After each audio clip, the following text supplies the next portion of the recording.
So the plan for today is to finish up the VAE slides that we didn't cover on Monday, and then we'll start talking about flow models, which are going to be yet another class of generative models with different sort of trade-offs.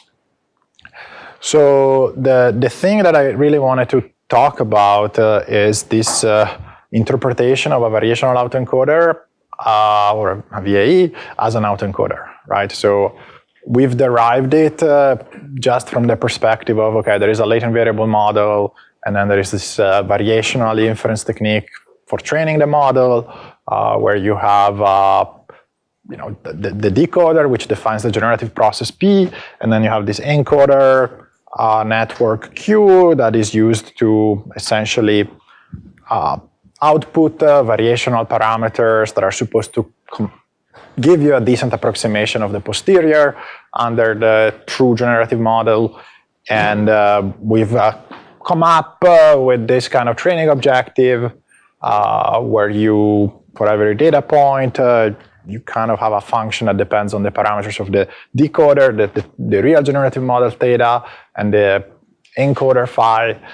And we've seen that this objective function is a lower bound to the true marginal probability of a data point, and it kind of like makes sense to try to jointly optimize and jointly maximize this as a function of both theta and phi. And you can kind of see intuitively what's going on here. We're saying that for every data point x, we're going to use q to try to guess possible completions, possible values for the latent variable z. So that's why there's an expectation with respect to this distribution. And then we basically look at the log likelihood of the data point after we've guessed what we don't know using this inference distribution, this encoder, this Q distribution. And if you were to just optimize these first two pieces, essentially Q would be incentivized to try to find completions that are most likely under the original generative model. And instead, there is also kind of like this regularizer, this other term here, where we also look at the probability of the completions under Q. And this is basically corresponds to that entropy of the variational distribution Q term that is kind of like encouraging the distribution Q, the inference distribution, to spread out the probability mass. So not just try to find the most likely Z, but also kind of like try to find all possible Z's that are consistent with the X that you have access to. And we have seen that, to some extent, if your Q is sufficiently flexible, then you might be able to actually, and it's actually able to be equal to the true conditional distribution P of Z given X, then this objective function actually becomes exactly the log marginal probability over X, which is the traditional maximum likelihood objective. And so we've motivated it from that perspective, and everything made sense. We haven't really discussed why it's called the variational autoencoder, like what's the autoencoding flavor here. And we can see it if you kind of like unpack this loss a little bit. In particular, what you can do is you can add and subtract the prior distribution over the latent variables that you used in your generative model, which, recall, usually it's just a Gaussian distribution over Z. So when you sample in your variational autoencoder, you sample a latent variable according to some prior P of Z, then you feed the Z into the decoder that produces parameters for P of X given Z, and then you sample from P of X given Z. So if you add and subtract this quantity in here, then you end up, and then you look at the joint over X and Z divided by the marginal over Z is just the conditional distribution of X given Z, which is just the decoder. And then you can see that you end up with another term here, which is the KL divergence between the inference distribution and the prior.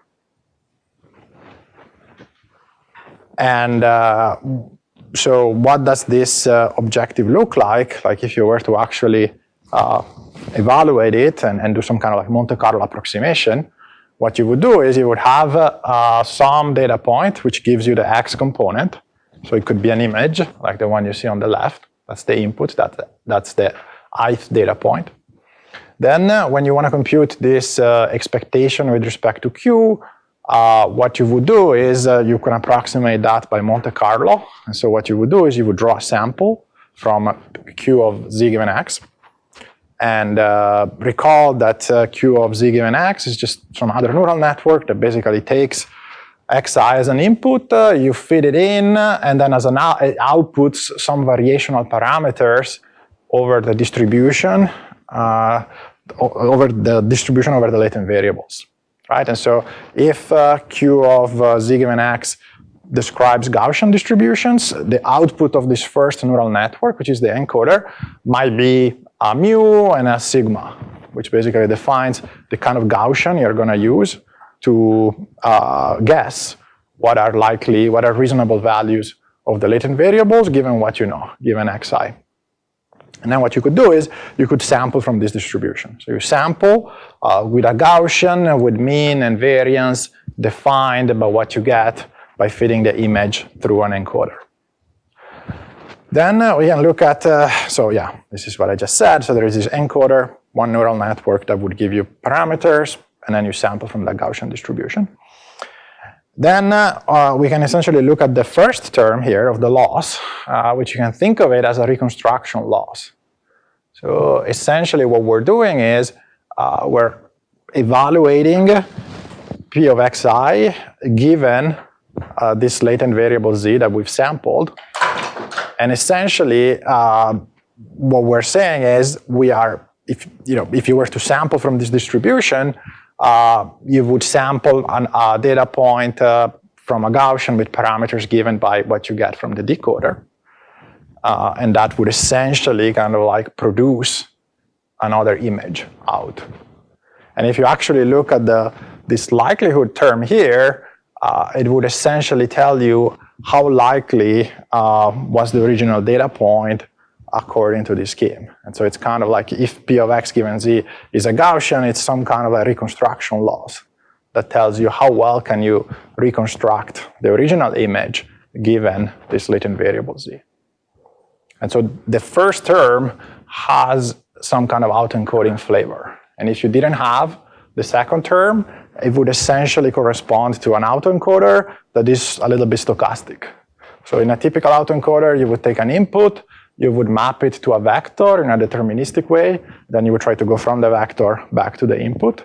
This is kind of like a stochastic autoencoder where you take an input, you map it to a distribution over latent variables, and then these latent variables that you sample from the distribution should be useful, should be good at reconstructing the original input.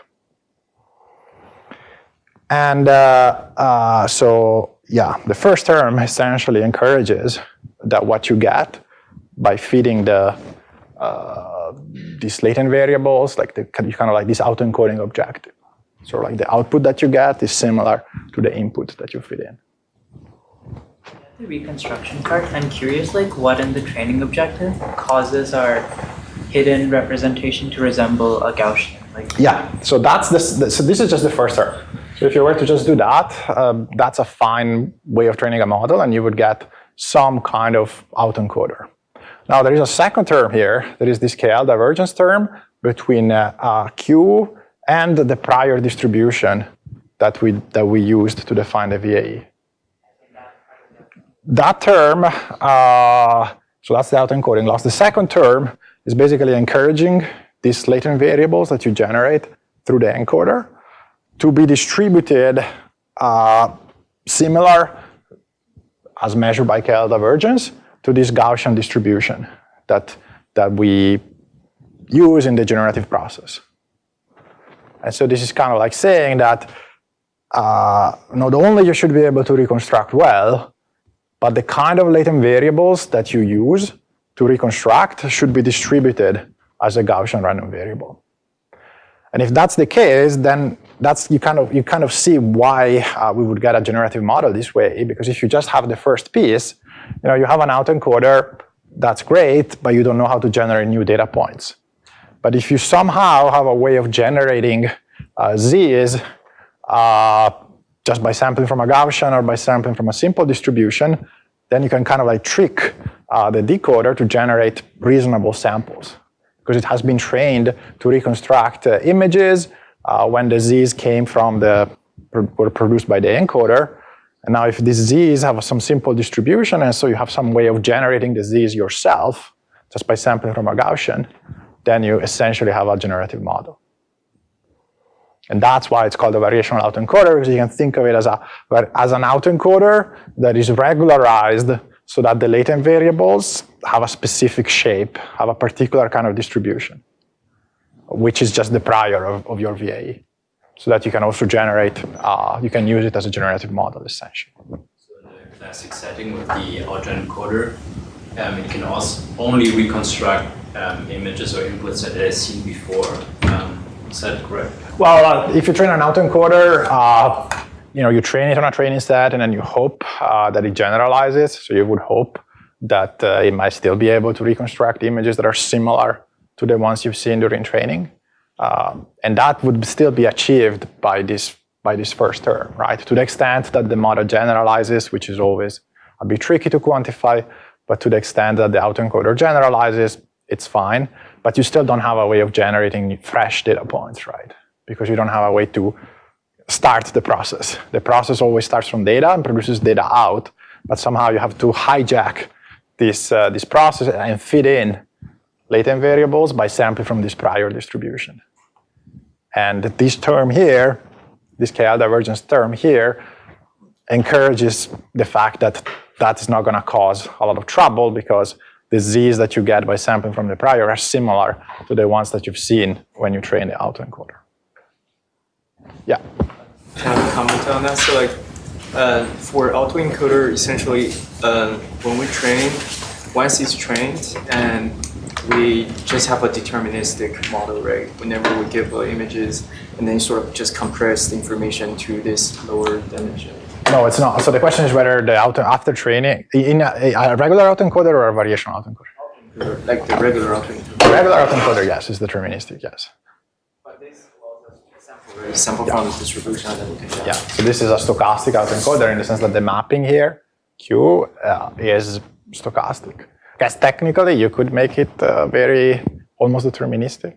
Like you're allowed to choose any distribution you want, but that might not be the optimal way, because there could be uncertainty over. Like recall that this Q should be close to the true conditional distribution of Z given X under P. And so to the extent that you believe that conditional is not very concentrated, then you might want to use a Q that is also somehow capturing that uncertainty.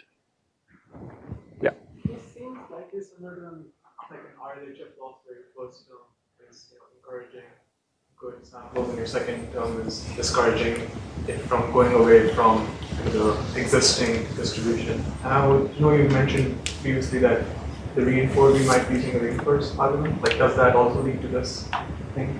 So the reinforced algorithm is just a different optimization algorithm for this loss that works more generally, like for an arbitrary Q. And it works for cases when the latent variable Z, for example, are discrete. There is some similarity to the RLHF thing in the sense that one also has this flavor of kind of like optimizing a reward subject to some KL constraint. So it has that flavor of regularizing something. And so, yeah, if you were to just optimize the first piece, it would not be useful as a generative model, or not necessarily.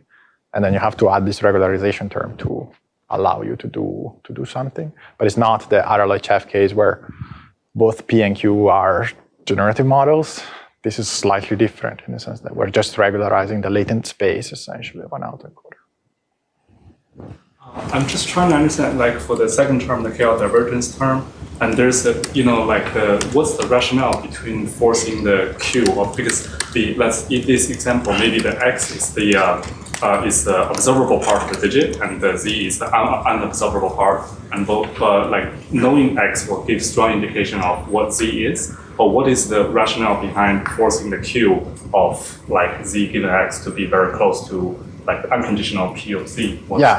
So the reason we're doing this is to basically be allowed to then essentially generate fresh latent variables by sampling from the prior, without actually needing an X to fit it into the Q. So that's what allows us to basically use this generative model. I think what you are alluding to is that it would seem like maybe it would make sense to compare the marginal distribution of Z under Q to the marginal distribution of Z under P. That would be a very reasonable objective too. It's just not tractable. And so, meaning that, again, you end up with some kind of very hard sort of like integral that you cannot necessarily evaluate. But there are other ways to kind of like enforce this. You can use discriminators to kind of, there are different flavors. The VAE uses this particular kind of regularization. It's not the only way to kind of like achieve this kind of behavior. So in the inference, like when generating, how do we get how do we sample from it? Because like we don't have the X. Exactly. So for sampling, we don't have the X, so you cannot just use both the encoder and the decoder. So to sample, recall, we only have the decoder. So to generate samples, you don't need the encoder anymore. And the difference is that the Z's, during training, the Z's are produced by encoding real data points. During sampling, during inference time, the Z's are produced just by sampling from this prior distribution P of Z. But isn't P of Z also have a neural network, like you have to? P of Z, no. P of Z is something super simple. In a VAE, it could be just a Gaussian distribution with the zero mean and identity covariance. That's kind of like that simple prior that we always use. So recall the sampling procedure is you sample Z from a simple prior, then you feed it through this neural network, the decoder, to get parameters. Oh, okay. You just got it. Yeah. How close does P of Z actually have to be for a Gaussian? Like, I know, like, Monday you mentioned that we use that it's a Gaussian to do the reparameterization tip, but like, let's say it's like financial data where the tails are bigger. Would this still approach, or you have to like use a different approach to models? Yeah, so the extent that this works depends, again, it's kind of like related to the KL divergence between the true posterior and the approximate posterior. Like if you believe that the true posterior is not Gaussian, it's something complicated, then you might want to use a more flexible distribution for Q or something with heavy tails. So there is a lot of degrees of freedom in designing the model. I think that understanding how the elbow is derived tells you sort of like what should work or shouldn't work. And but yeah, it doesn't have to be Gaussian. That's just like the simplest instantiation. But there's a lot of freedom in terms of choosing the different pieces. Who was first? Maybe you. Yeah, go ahead. So why is the first term called autoencoding loss? I thought the capital L is the log likelihood, not the loss function. The first term is basically an autoencoding loss because it's saying that if you think about it, you are saying you fit in an X, and then you check, you produce a Z, and then you check how likely is the original X given that Z. Which, if P of X given Z is a Gaussian, it's basically some kind of L2 loss between the true, basically between what you fit in and what you get out, essentially. So that in that sense is an autoencoding loss. But the true loss that we optimize is not just that. It's this elbow L, which is the autoencoding loss plus regularization, because we want to use it as a generative model. So since we're using the KL divergence between the conditional probability of Q with the unconditional probability of P, wouldn't that just encourage the encoder model to generate the same distribution like for every? Yes, so there is that. Yeah, that's a valid point. Like it's a pretty strong kind of regularization, and that is kind of like forcing it to try to do as well as it can to generate the same. Then there is also this other term that is sort of like forcing you to try to find different representation for different kinds of inputs, so you can do a good job at reconstructing them. So these two terms are kind of like fighting with each other, and you try to find the best solution you can. So if we just talk about the generative aspect, because it seems like if we just choose a mean extent, we just zero and one. When we start sampling from this, we're just going to reconstruct it. So my question is, could we just not start with random noise and then reconstruct it and just forget about all of the encoding of it? So you're suggesting a different kind of training objective where we would sample fresh from the prior? Yeah, so if we're going to essentially take the latents and make it go between standard deviation of 0 and 1, then why don't we just start with that to begin with? You could, and basically I think that would end up being something very similar as one of the original kind of like Monte Carlo approximation to the marginal likelihood, where you would just guess the z's and try to see what is the likelihood that you get as a result. And the problem is that most z's wouldn't make sense. And so that, it would be a potential, if I'm understanding correctly, you can probably cook up something that might work if the z's are sufficiently low dimensional. But I think the problem is that if you just sample the z's just from the prior, they might not be consistent. So when we first started learning about this, it was motivated that z's will, refer to some features. So in real life, if we train a model and then figure out what the z's some image lies to, do we just look at it qualitatively? If I change this, what's happening in the image, and maybe then I can make some assertions about the features. Yeah. So if you wanted to interpret the meaning of the z's, what you could do is you could let's say start with an image, or even start with a random z, and then see what you get as an output, and then you try to change one axis, one of the latent variables, which we call z is a vector, so there's multiple ones, and you try to see if I change one, do I get maybe thicker digits, or maybe I change the position of the digit if that was one of the factors of variation in the data. And nothing guarantees that happens, but we'll see in the next slide that it kind of has it's encouraging something similar. So once we're done training and now we want to generate stuff, right? Can you repeat again what you exactly start?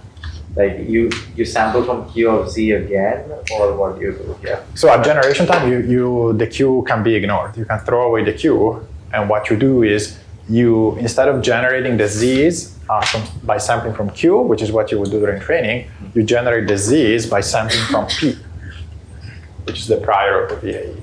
So instead of going from kind of like left to right in this computational graph, you start in the middle, and you generate the Z's by sampling from the prior. And we do have the prior as a part of the model. That's part of the generative model, and this term here encourages the fact that what the Z's that you get by going from left to right versus just injecting them by sampling from the prior are similar. So you might expect similar behavior. So if the approximate posterior goes, there's a problem. If the approximate posterior goes too close to the prior, I recall that there's a phenomenon called posterior collapse, right? And I remember that a few years ago that people tried to add a minimum distance. So let's say we wanted the approximate posterior should not get too close to the prior. Has there been any further progress on this? Or Yeah, so that's if the posterior here is too close to the prior, then you're kind of ignoring the X, which might not be what you want, because recall that we're trying to find good latent representations of the data, and so if there is zero mutual information between the Z and the X, maybe that's not what you want. On the other hand, you can only achieve that if somehow you're not really leveraging the mixture, all the kind of mixtures that you have access to when modeling the data. And so you can avoid that kind of behavior by choosing simple P of X given Z, because then you're forced to kind of use the Z's to model different data points. Like if P of X given Z is already a very powerful autoregressive model, then you don't need a mixture of complicated autoregressive models. You can use the same Z's to model the entire data set, and then you're not going to use the latent variables, and you're going to have exactly that problem where you can just choose a Q of this Q to be just the prior, ignore the X completely, and everything would work because you're ignoring the Z, you're not using it at all. And there are ways to try to encourage the VAE to have more or less mutual information with respect between the X and the Z. Sometimes you want more mutual information. You want the latent variables to be highly informative about the inputs. Sometimes you want to discard information. Maybe you have sensitive attributes, and you don't want the latent representations to capture sensitive attributes that you have in the data. And so maybe you want to reduce the mutual information. So there are flavors of this training objective where you can encourage more or less mutual information between the latent variables and the observables. We're not really training P of Z out here, right? P of Z is not trained here. P of Z is fixed. You could, but here it's not. Right, and so then maybe that's the kind of like another way of thinking about what a variational autoencoder is doing that kind of like gets at the compression kind of behavior and why we're sort of like discovering a latent structure that might be meaningful.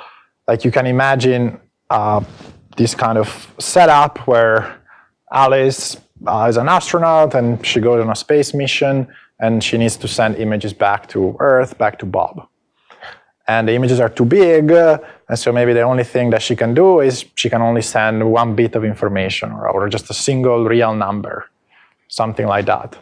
And so the way she does it is by using this encoder, Q, and given an image, she basically compresses it by obtaining a compact representation Z, right? And so if you imagine that Z is just a single binary variable, then you can either map an image to a 0 or a 1. So if you can only send one bit, that's the only thing you can do. If Z is a real number, then you can map different images to different real numbers, but the only thing you can send to Bob is a single real number. And then what Bob does is Bob tries to reconstruct the original image. And you do that through this decoder, this decompressor, which tries to infer X given the message that he receives. And if you think about this kind of scheme will work well if this autoencoding loss, if the loss is low. If this term is large, then it means that Bob is actually doing a pretty good job at assigning high probability to the image that Alice was sending, given the message that he receives. So there's not a lot of information lost by sending the message through, by compressing down to a single Z variable. And you can kind of imagine that, if you can only send maybe one bit of information, then there's going to be some loss of information, but you can kind of, what you're going to try to do is you're going to try to cluster together images that look similar. And you only have two groups of images, and you take one group and you say, okay, these are the 0 bit. The other group is going to be the 1 bit, and that's the best you can do with that kind of setup. And so the fact that Z is small, it's kind of like forcing you to maybe discover features, right? You might say, okay, there is a dog, it's running with a frisbee, there's grass. That's a more compact kind of like representation of the input that comes in. And that's the Z variable. And the term, this KL divergence term, is basically forcing the distribution of our messages to have a specific distribution. And if this term is small, then it means that basically Bob can kind of like generate messages by himself without actually receiving them from Alice. He can just sample from the prior, generate a message that looks realistic because it's very close in distribution to what Alice could have sent him. And then by just decoding that, he generates images. So instead of receiving the messages, the descriptions from Alice, he just generates the description himself by sampling from the prior, and that's how you generate images. And that's really what the objective is doing. Said this, but when you're training, how do you know, how do you compute this divergence? I feel like it assumes you know P of Z. Yeah, how do you compute the divergence? So recall that this is just the elbow. So I'm just rewriting the elbow in a slightly different way, but if you look at the first line, everything is computable, everything is structurable, everything. It's the same thing we derived before.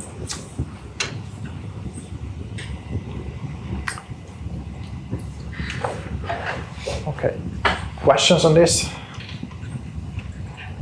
Yeah.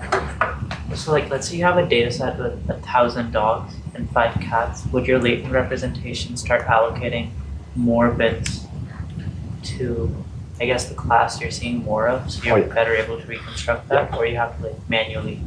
In that case, if you have like a lot more data points belonging to some class, you would pay more attention to those because you're going to you're going to see them often, and so you want to be able to encode them well. So if something is very rare, you never see it. You don't care about encoding it particularly well because you just care about the average performance across the data set.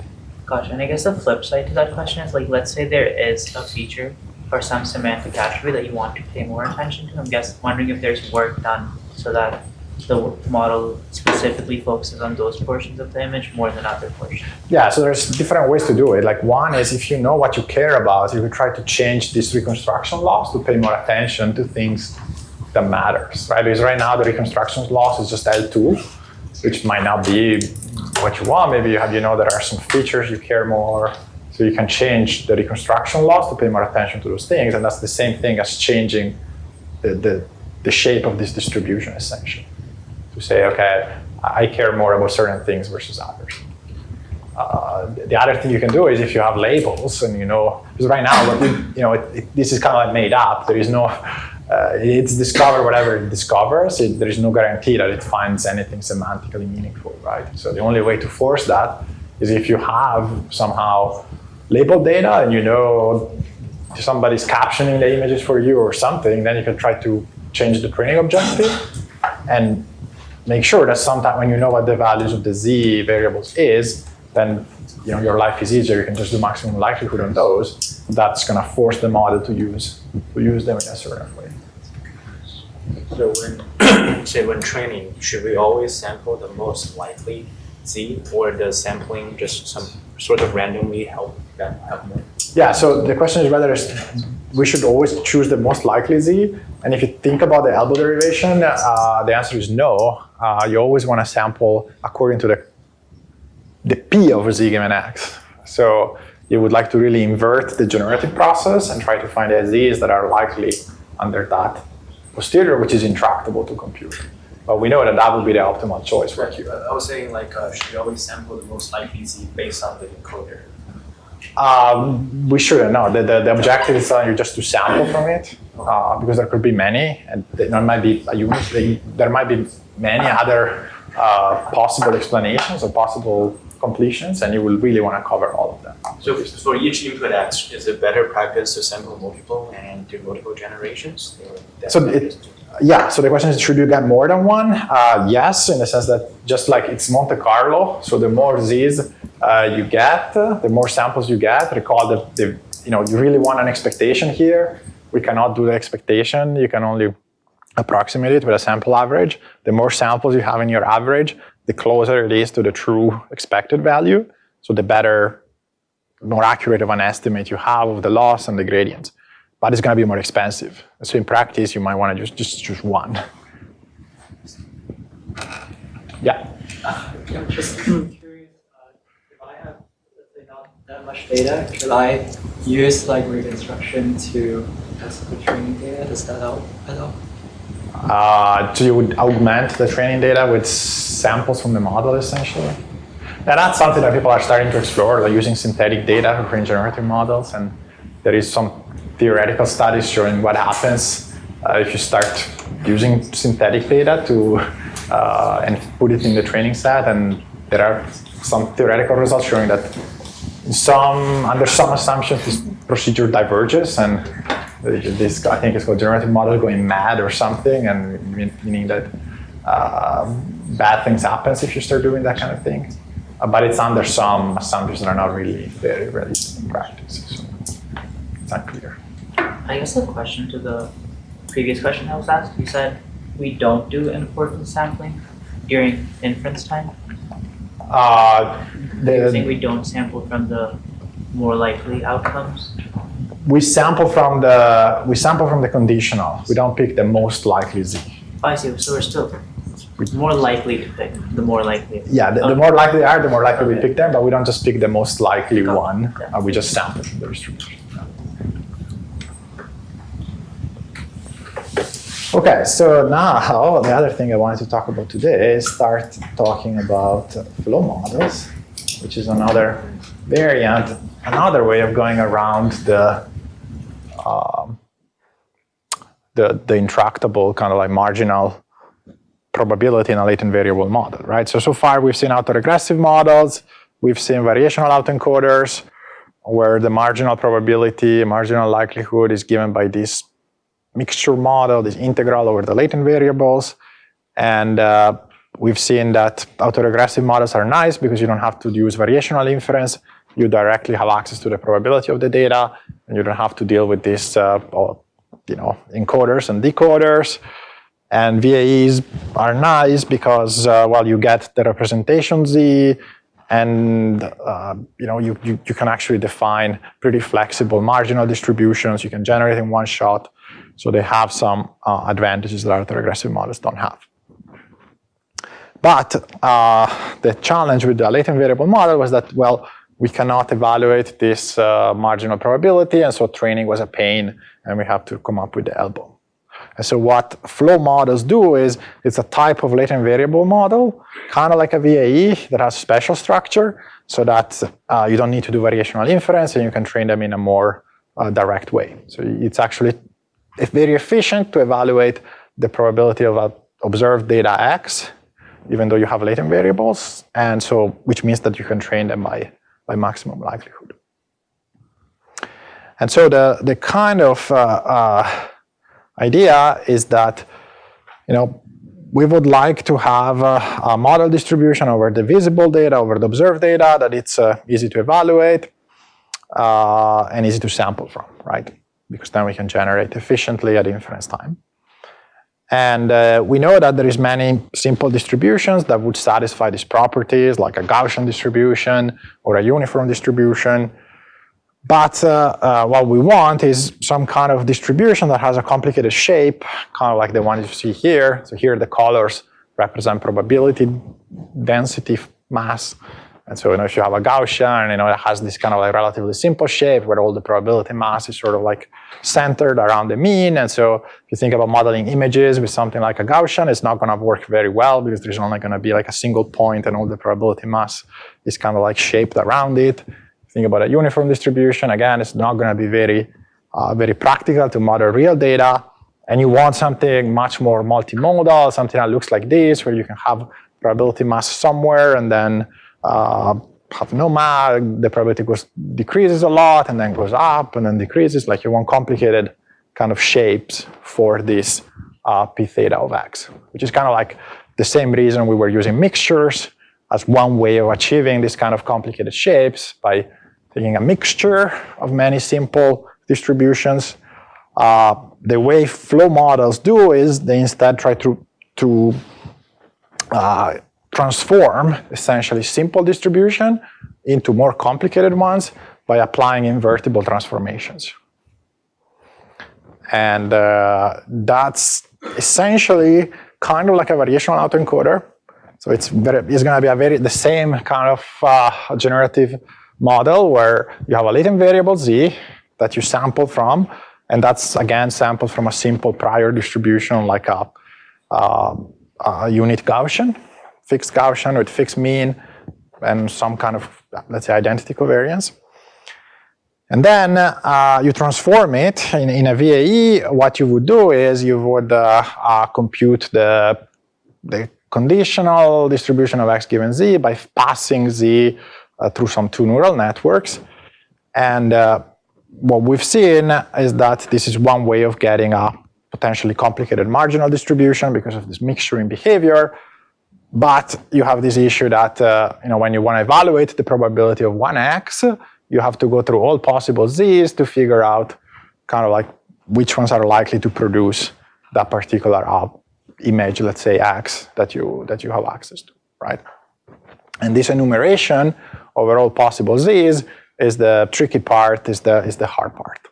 There could be multiple z's that produce the image, or even just finding which z is producing that is likely to have produced the image x that you have access to is not easy.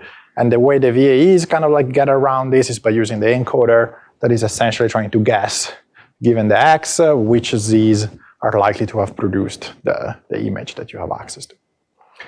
And one way to to kind of like try to get around the problem by design is to kind of like construct conditionals such that inverting them is easy. And one way to do that is to apply a deterministic invertible function to the latent variable z. So instead of passing the z through this two neural network and then sampling from a Gaussian defined by the neural networks, we directly transform the latent variable by applying a single deterministic invertible function. And the reason this is good is that if we do this, then it's trivial to figure out what was the z that produced that x, because we know there is only one, and the only thing you have to do is you have to be able to invert the mapping.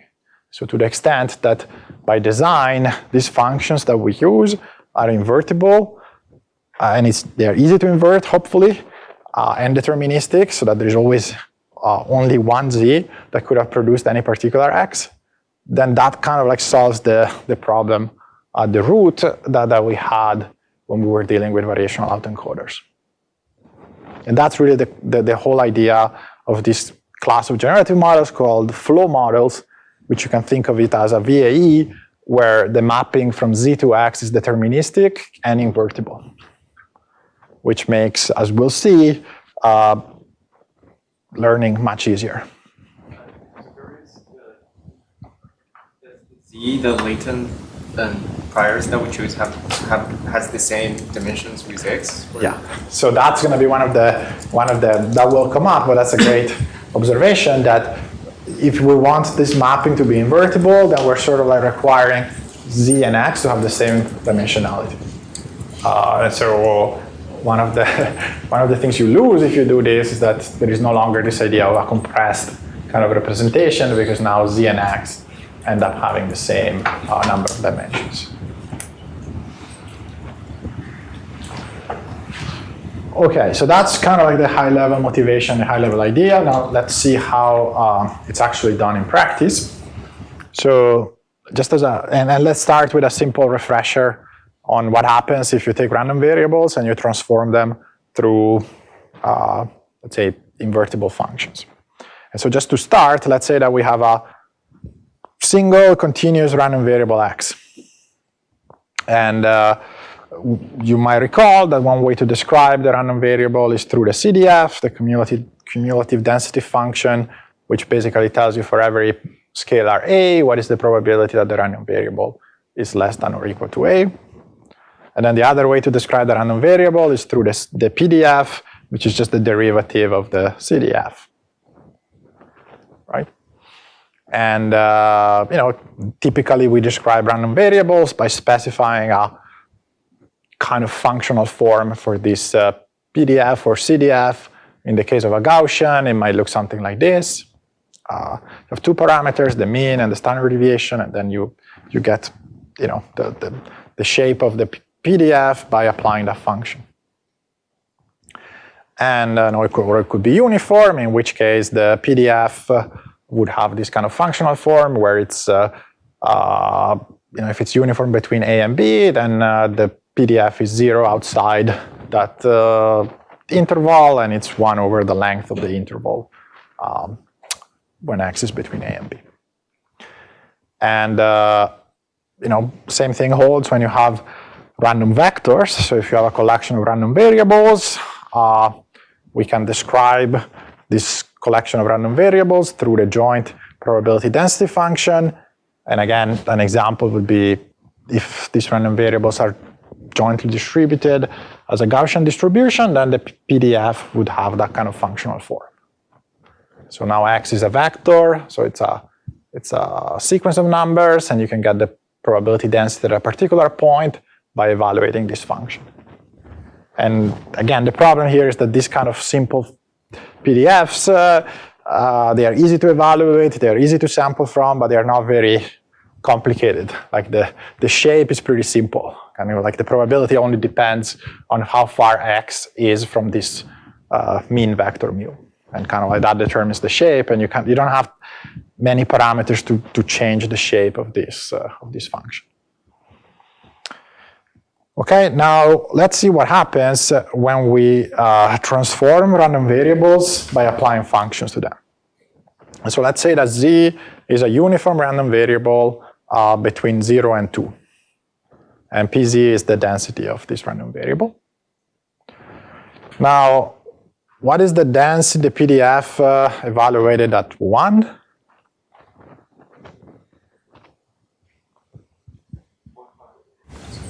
By 5, yeah, so 1/2, and just a sanity check, if you integrate over the PDF over the interval 0 to 2, you get 1, which is what you want. Now, let's say that we define a new random variable x by multiplying it by 4. And so now we have two random variables, x and z, and x is just 4x. Now let's say that we want to evaluate we want to figure out what is the PDF of this new random variable that we've constructed just by multiplying by 4. And one thing you might be tempted to do is to do something like this. And this is going to be wrong. So the probability, let's say if you want to evaluate it at 4, is kind of like the probability that x takes value 4. And we know that x is 4z. And so this is kind of like the probability that z takes value 1. Which is what we had before, which is 1/2. And this is wrong. This is not the right answer. It's pretty clear that 4z is just going to be a uniform random variable between 0 and 8. And so the density is actually 1/8. Because it has to integrate to 1 over the interval. Right? So this kind of replacing change of variables inside the PDF calculation is not correct. And what you have to do is you have to use the change of variable formula, which you might have seen in previous classes. The idea is that when you apply some invertible transformation, and so you define z x as f of z, f is invertible, and so equivalently you can get z by applying the inverse of f to x, which we're going to denote h. So h is the inverse of f. So h applied to f is the identity function. And if you want to get the density of this random variable that we get by transforming z through this invertible mapping, it is a kind of like p of z evaluated at h of x. So that's the kind of thing we were doing before. But you have to rescale by the absolute value of the derivative of this function h. And so in the previous example, let's say the function is just multiplying by 4. And so if you were to apply the formula, in this case, the inverse function is just dividing by 4. And then the derivative of h is just 1/4. It's just a constant. And so if you want to evaluate the probability of this transform random variable evaluated at 4, what you do is you evaluate the probability of z at 4/4, which is 1. But then you have to multiply by this scaling factor, which is the derivative evaluated at 4, which is, or the absolute value of the derivative. And this is giving us the right answer, 1/8. So this part here, pz of 1, it's kind of like the naive thing we tried to do that was wrong, and it becomes right if you account for this derivative of h term. That is rescaling things. So then we get 1/8. And a more interesting example could be something like if instead of multiplying by 4, we apply an exponential function. So we have z, which again is something simple, a uniform random variable between 0 and 2, but now we define x as the exponential of z. And now we can work out what is the density of this new random variable that we get through this transformation. What is the inverse of the exponential function? The log, right? So h of x is the log. And then we can apply, if you want to evaluate the density of this random variable x at a particular point, what we do is we evaluate the density of z at the inverse, and then we scale by the derivative, right? So we take x, we invert it to get the corresponding z, and there is only one z that maps to that x. we evaluate the density of that z under the prior distribution P of z, and then we always rescale by this derivative. And so in this case, P of z is uniform, so it's just 1/2 everywhere because it's uniform between 0 and 2. And then the derivative of the logarithm is 1/x. And so now we see that the PDF of this random variable x has this more interesting shape. It's kind of like 1/2x. So we started out with something pretty simple, just a constant basically. And by applying a invertible transformation, we got a new random variable, which has a more interesting kind of shape. Right, again, hopefully this is just a recap of formulas that you've seen before, but this is kind of like a change of variable that we're doing here, and you have to account for these derivatives when you apply a change of variables here.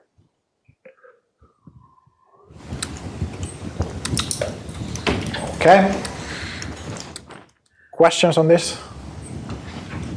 Does it sound familiar?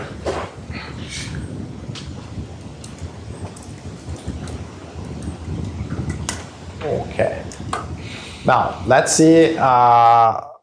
This is the formula for the 1D case, and you can see a proof. Actually, it's actually pretty simple. We can work at the level of the CDFs. So the probability that this new transform random variable is less than a particular number is just the CDF evaluated at one point. Now we know that x is just f of z. So the probability that x is less than or equal to some numbers is the probability that f of z is less than or equal to that number. Then if you apply the inverse of f on both sides of this inequality, which you can because it's monotonical, it's a monotonic function, then you get that expression, which is just the CDF of z evaluated at h of x. And now we know that the PDF is just the derivative of the CDF. So if you want to get the density of this random variable, you just take the derivative of the left-hand side, or equivalently, you can take the derivative of this expression that we have here, and then you just use chain rule. So you get exactly what we had before, where you need to evaluate the original variable at h of x. So you take x, you invert it, you evaluate the density at the corresponding z point. But then because of the chain rule, you have to multiply by h prime. That's where the formula comes from. And you can see, you need an absolute value because, I guess it could be decreasing. And now there's an equivalent way of writing the same expression, which will turn out to be somewhat useful. If you want to compute the derivative of the inverse of a function, you can actually get it in terms of the derivative of the original function. There is this simple calculus kind of formula that you might have seen before. So if you want to compute the derivative of the inverse of a function, which is h prime, which is what we have here, you can get it in terms of the derivative of f, which is the original function, evaluated at the inverse point. And so an equivalent way of writing what we have here is that you can just evaluate the original PDF at the inverse point, and then you can multiply by 1 over f prime of z, where f is the kind of forward map. So you can basically either write it in terms of the derivative of the inverse, or you can write it in terms of the derivative of the forward map, and you just do 1 over instead of these two things are the same. Yeah, we still need absolute values.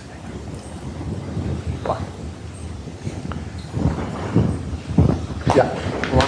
Will it be problematic if the f prime z is approach to 0 and then the denominator?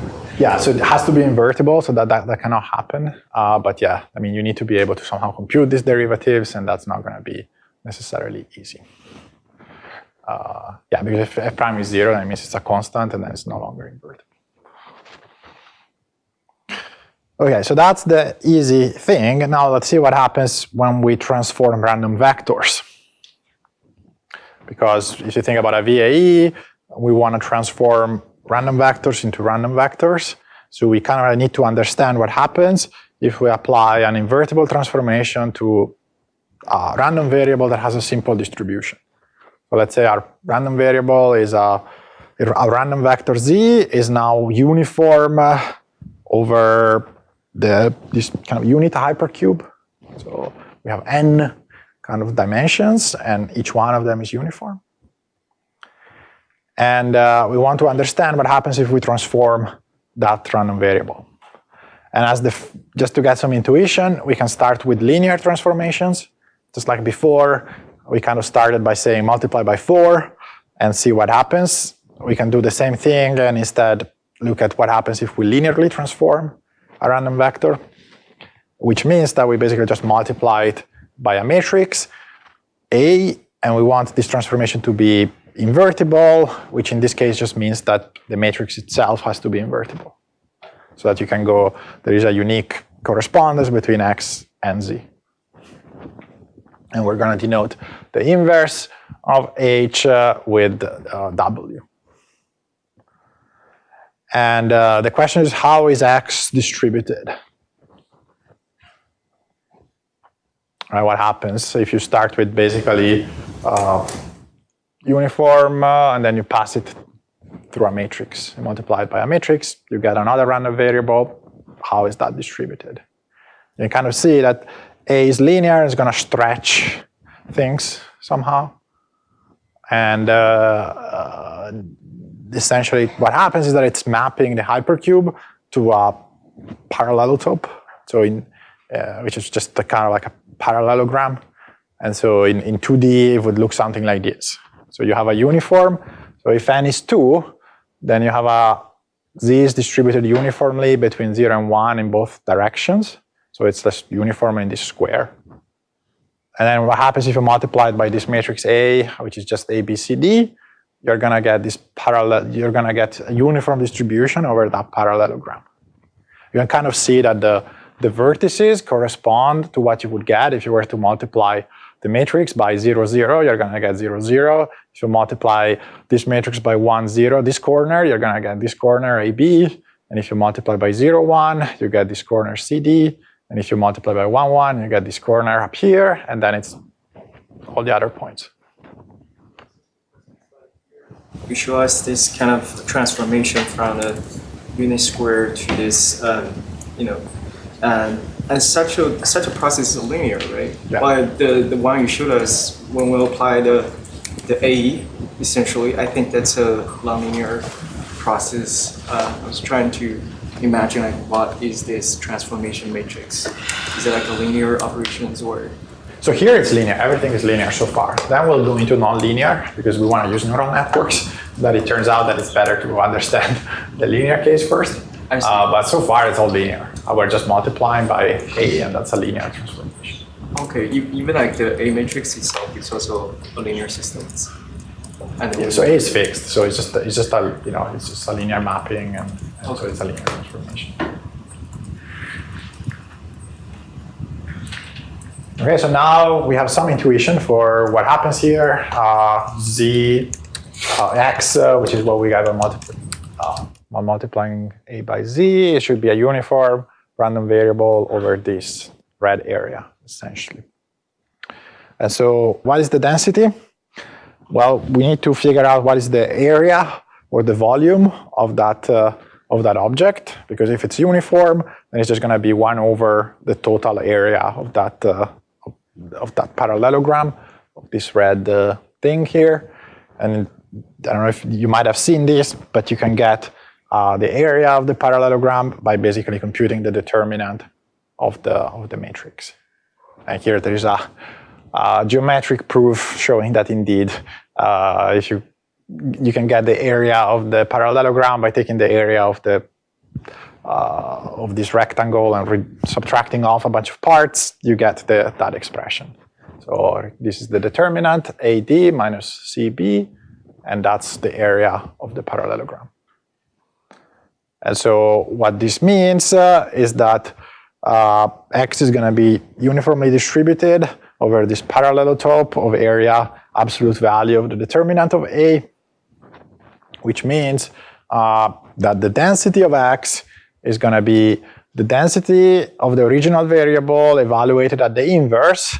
And then again, we have to basically divide by the total area, which is the determinant of the absolute value of the determinant of this matrix. Right, and so, or equivalently, because if W is the inverse of A, then the determinant of W is going to be 1 over the determinant of A. And so you can equivalently, just like before, write it in terms of the derivative of the inverse of the mapping defined by A, which is just the determinant of W here. And so you take X, so you take a point in here, you map it back to the unit cube by multiplying it by W, which gives you the corresponding X, the corresponding Z, sorry. You evaluate the density, and then you have to take into account the fact that basically the volume is stretched by applying this linear transformation. So things have to be normalized, and so you have to divide by the total area to get a uniform random variable. And just like before, you have to account by basically by how much the volume is shrinked or stretched when you apply a linear transformation. Yeah. Does it apply to the uniform hypercube with The question is, does it only apply to the unit hypercube? No, it applies for this formula here is general. Whatever is the density you begin with, as long as you apply an invertible transformation, you can get the density of the Wx, or Wz, sorry, I think I have here. Yeah, or Az. So if Z has an arbitrary density, Pz, you can get the density of X through this formula. And in which case, Pz might not be uniform, it could be a Gaussian or something. This can still be used. So again, we are getting towards this idea of starting from something simple, the Z, transforming it, and then being able to somehow evaluate the density of the transformed random variable. So recall, this is kind of like a VAE. We have a latent variable Z, we have the observed variable X, but now through these formulas, we are able to evaluate the marginal probability of a data point without having to compute integrals, without having to do variational inference. We get it through this calculus formula, by these formulas, basically. And the key idea is that given an X, there is only one corresponding Z. And so it's just a matter of finding it by multiplying it by X, by W in this case, and then taking into account the fact that the geometry changes a little bit.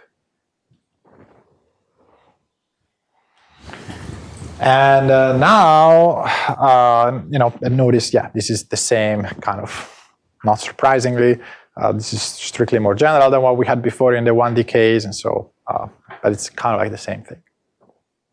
Yeah. Once we do this linear transformation, will it guarantee us a distribution like? Because we start from a distribution which the area sum to be 1, and then we do the linear transformation. It might not necessarily be a probability. Yeah, so the question is this P of X, is this a PDF? Like if you integrate over all possible values of X, do you get 1? And you have, basically, the reason you have to divide by the determinant is to make sure that it is indeed uniform, right? Because if you were not to do that, then you would kind of like, it's kind of like the wrong calculation that we did at the beginning, right? Where you just map it back and you evaluate. But to make sure that things are normalized, you have to take into account the fact that the area of that parallelogram might grow a lot by applying certain kinds of A's, or it might shrink a lot if you apply very small kind of coefficients. So you have to renormalize everything through this determinant. That's why they're called normalizing flows, because this change of variable formula takes care of the normalization for you and guarantees that what you get is indeed a valid PDF.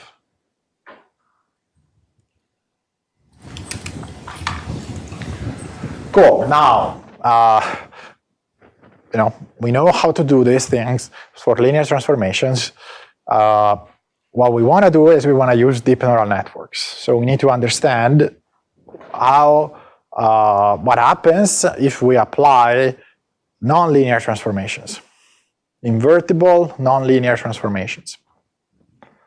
So now, instead of just multiplying by a matrix, we want to feed X into some kind of neural network and get an output Z. And assuming that somehow we are able to construct a neural network that is invertible, we still need to understand how that changes the distribution of the variables. So if you have a simple random variable Z, you feed it through a neural network F. The output is some other random variable, X, and we need to somehow understand what is the PDF of that object. And it turns out that it's basically the same thing, that if you understand what happens in the linear case, all you have to do is to basically linearize the function by doing essentially a Taylor approximation. So you compute the Jacobian of the function, and then it's the same formula. It's the determinant of the Jacobian, which is a linearized approximation to the function. And so again, this is probably something you might have seen in some calculus class, but it's essentially the same formula. So if you have, again, a random variable X that is obtained by feeding a simple random variable through some kind of invertible neural network F, you can work out the density of the output of the neural network, which is X, by basically computing, by inverting it and computing the density of the input that generated that particular output. And as usual, you have to account for just how much the volume is stretched locally, which is just the determinant of the Jacobian of the inverse mapping. Just like before, we were always looking at the derivative of the inverse mapping. In the 1D case, the multivariate extension is the determinant of the Jacobian. And so just again, as a sanity check, recall the simple formula that we proved was something like this, which is exactly what you would get if f is just a scalar function. So instead of having determinant of Jacobian, you just have, or absolute value of the determinant of the Jacobian, you just have absolute value of the derivative of the inverse of the function.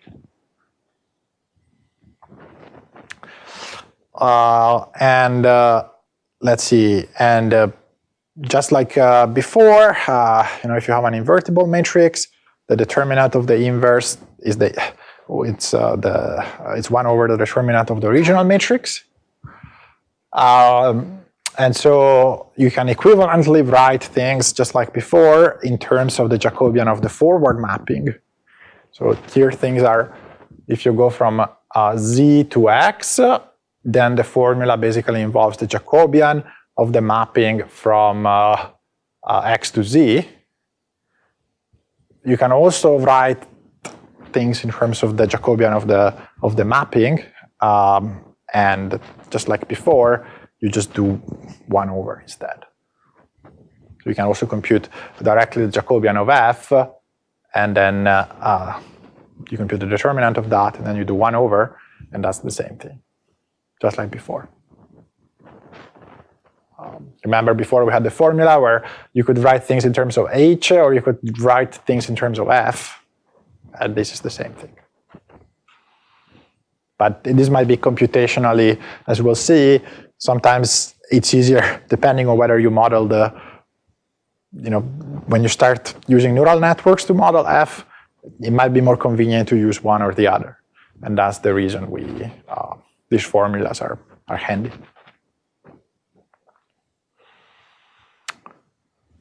All right, okay. Questions on this? Yeah. So the Z's that we have been talking about, they are the latent variables of the previous variation of autoencoder. Yeah. Right?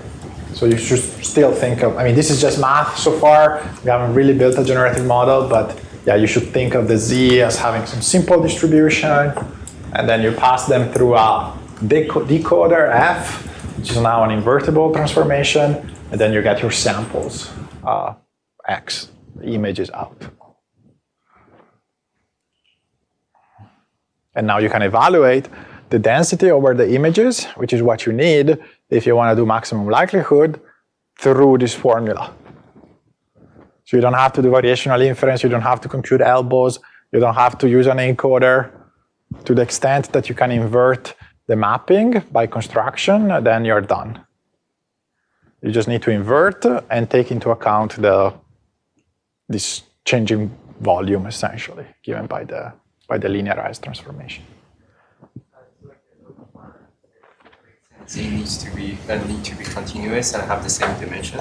So how does this fit into the image generations where X are discrete values? So yeah, the question is, do they have to have the same dimension? Do they need to be continuous? So yeah, they need to have the same dimension, which is kind of like what we were discussing before, if you want things to be invertible. How does it apply to images? Well, you can think of images as being continuous. I guess the kind of measurements that you get are often discrete because you have maybe some kind of fixed resolution.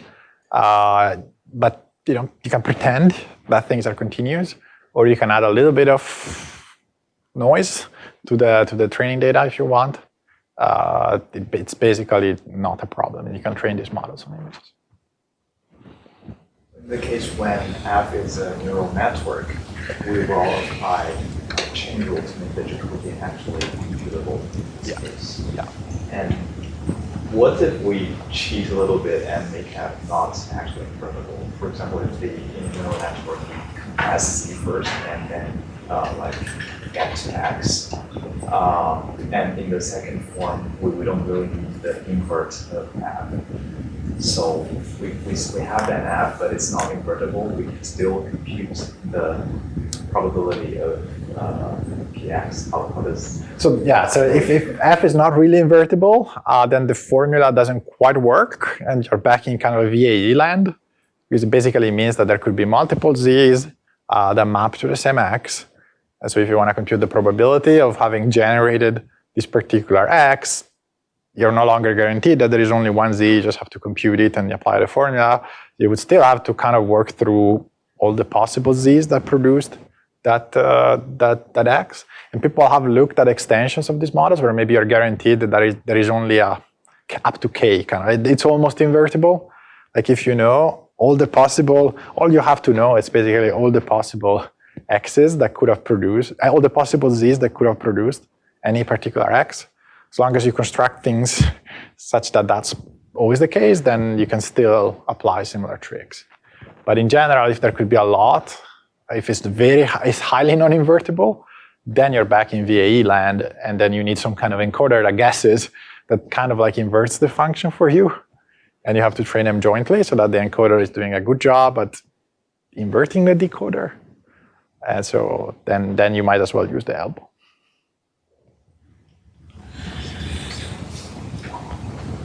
Cool. And just let's see one example just worked out what that actually means, just to be a little bit more concrete. You might imagine that you have the prior, that's just two random variables, Z1 and Z2, with some kind of joint density. Maybe it could be Gaussian. And then we have this invertible transformation, and this is a multivariate function. Two inputs, two outputs. So you can, for example, denote it in terms of two scalar function, U1 and U2. So each one of them takes two inputs and map it to one scalar. So it's multivariate, two inputs, two outputs. And we're assuming that these things are invertible. So there is an inverse mapping V, which always maps you back. And again, it's two inputs, two outputs in this case. And then we can define the outputs. So if you take these simple random variables Z1 and Z2, and you feed them through this neural network, which takes two inputs and produces two outputs, you're going to get two random variables, x1 for the first output of the network, and x2 for the second output of the network, just by applying U1 and U2. And similarly, you can go back. Given the outputs, you can get the inputs by using these V functions. two inputs, two outputs again. And what you can try to do is you can try to get the density over the outputs of this neural network U. So how do you figure out what is the density at x1 and x2 when these random variables are obtained by transforming z through some neural network U?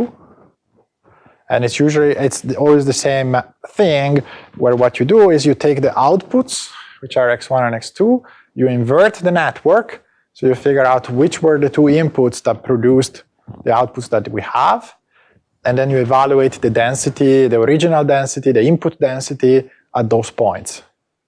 This is kind of like the same calculation that we did, the wrong calculation that we did at the beginning.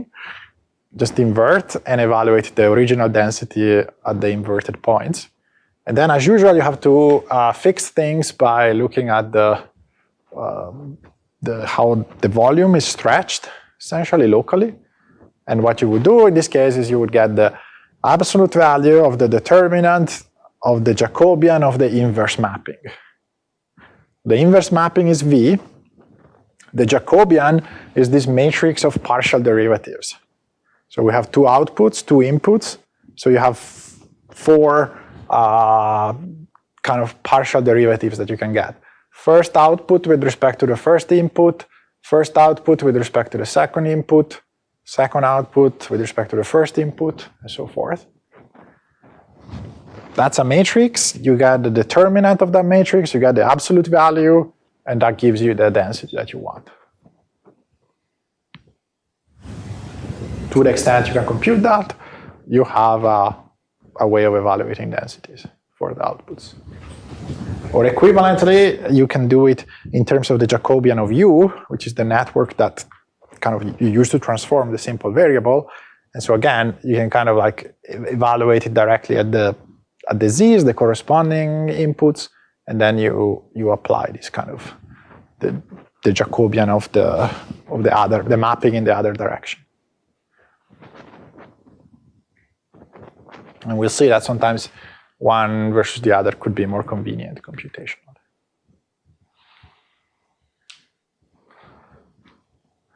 Yeah.